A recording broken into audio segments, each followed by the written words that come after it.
kung ayaw pong gumalaw ng chairman, pwede na siya mag-resign.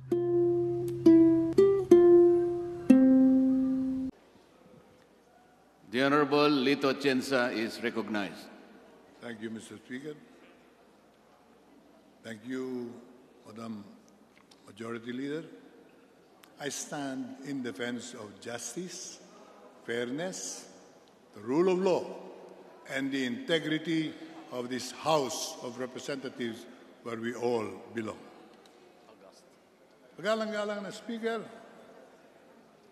ngayong Marso 30, matatapos po ang prangkisa ng isang institusyon na kaakibat na kasama, katulong sa ating nation building sa nakaraang 25 taon. Mr. Speaker, I'm talking about the case of the ABS network. They have applied for an extension, renewal of their franchise. And to this date, 11 resolutions have already been filed in the committee and referred to the Committee on Franchises so that this matter is given attention. But as of now, today, wala pong aksyon ang Committee on Franchises. The franchise will expire on March of this year. Isang buwan na lang po yun. Pagkatapos po noon, hindi natin malaman ano magiging desisyon ng Kongreso. Samantala, 14,000 katao ang nagtatrabaho dito sa korporasyong ito. 14,000 katao na hindi malaman kung sila'y magtatrabaho pa pagkatapos ng Marso o maglalakad na sila kabilang ng mga walang trabahong Pilipino. So therefore, at this point in time, we at Buhay Party List and the voice of the Filipino people are all united in asking, demanding in fact, that action be taken up now by the Committee on Franchises. Personally, I am calling for the attention of Chairman Alvarez on this matter. Every day we take up franchises of non-entities, unknown groups, unknown companies, corporations applying for a franchise, and we act on them judiciously, promptly. Oh, the question arises in my mind. Why are we dragging our feet on a very critical issue like the franchise renewal of a television network which has been part and parcel of our past, present, and depending on the future? Kaya minamahal kong mga kasamahan, ginagalang kong mga miyembro ng Kongreso, hindi tayo dapat manahimik dito sa isyong ito. Today, the Office of the Solicitor General filed a case in the Supreme Court for a quo warranto so that the franchise be ended. Tayo po ba'y manunood na lamang samantalang ang Korte ang magde-decide sa kinabukasan nitong prangkisang ito? I urge each and every member of Congress today, we should demand for the Committee on Franchise to meet on this issue. Otherwise, kung ayaw pong gumalaw ng chairman, pwede na siya mag-resign at pumalit ang magde-decide at mangunguna sa deliberations nitong prangkisang ito. Ang sabi nila, marami daw kontra dito sa renewal. Ang sagot natin, pabayaan natin magsalita ang kontra. Magsalita sila. Pakinggan natin sa pagbubukas ng pag-usaping ito sa committee. Yun ang pagkakataon. Maglahad ng katotohanan yung mga naniniwalang hindi dapat ma-renew ang kontrata. Ay yung naniniwala po namang dapat ipagpatuloy ang prangkisa, ay mabibigyan din po dapat at dapat lang pagbigyan ng kanilang pagkakataon. Ipaliwanag sa bansa bakit kailangang ma-renew itong kontratang ito.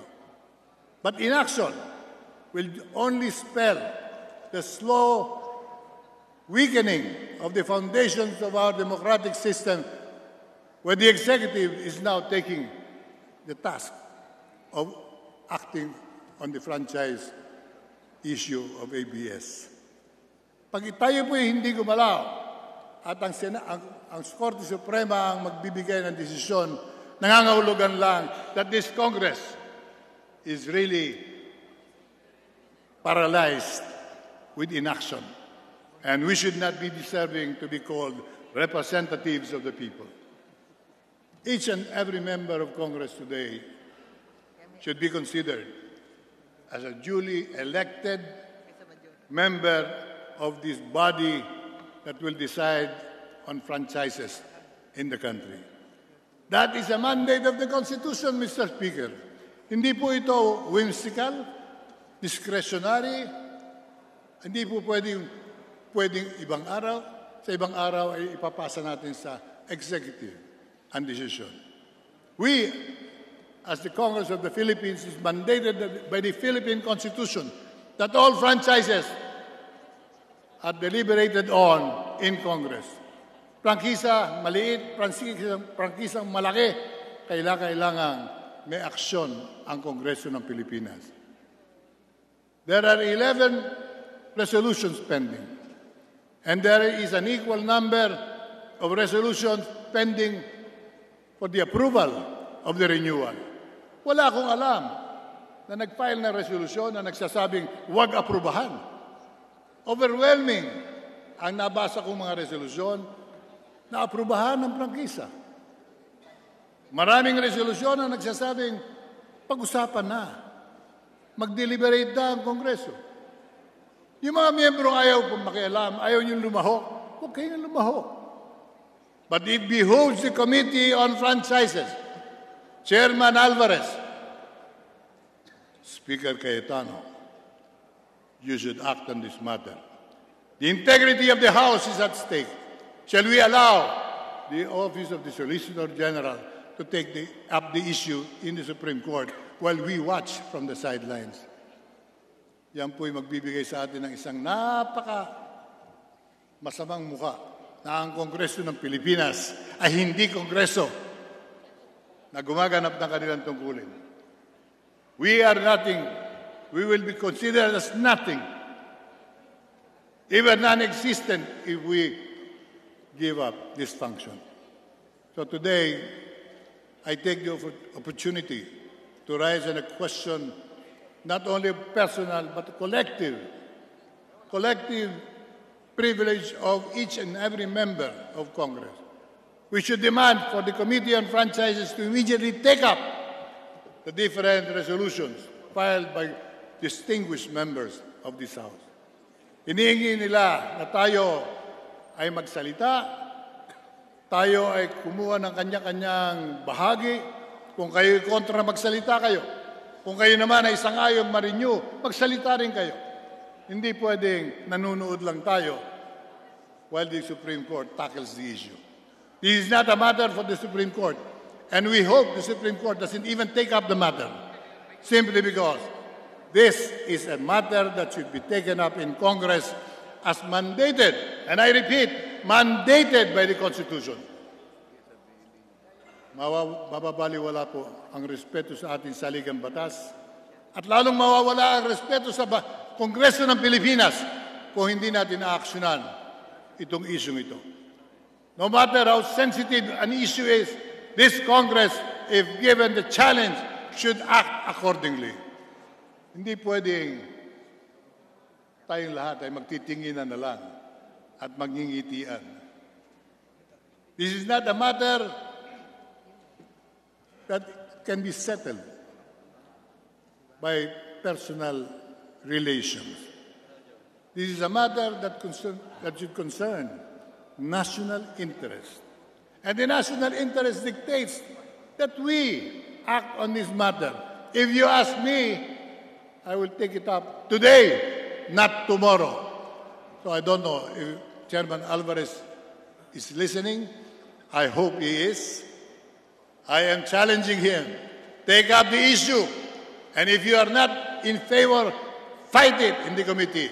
While we, who are for justice, truth, integrity of the House, and the rule of law, will fight for what we believe is right. We are not a government ruled by men, but ruled by law. And that's the essence of this message. We should act accordingly. My dear colleagues, respected members of the Congress of the Philippines, huwag nating pabayaan ang Kongreso ay daan-daanan na lang. This is not going to be the first time. This is the second time that a quo warranto is issued while Congress refuses to shoulder the responsibility. The responsibility lies in our laps. The power is within our hands. The duty of performing our duties is definitely primary and primordial than any other interest. And the fate of 14,000 corporate employees, talents, and different members of the organization are looking at us, and they form a sizable portion of our society who have been very active in the shaping of the nation. Aksyonan po natin ito, Mr. Speaker, and I also appeal to the Speaker of the House, Speaker Cayetano, to cause the immediate taking up of the issue of the ABS, not tomorrow, but today. The rule of law must be upheld at all times. That's what we are here for.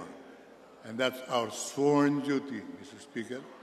Kaya ako po'y humihingi ng tulong sa inyong lahat.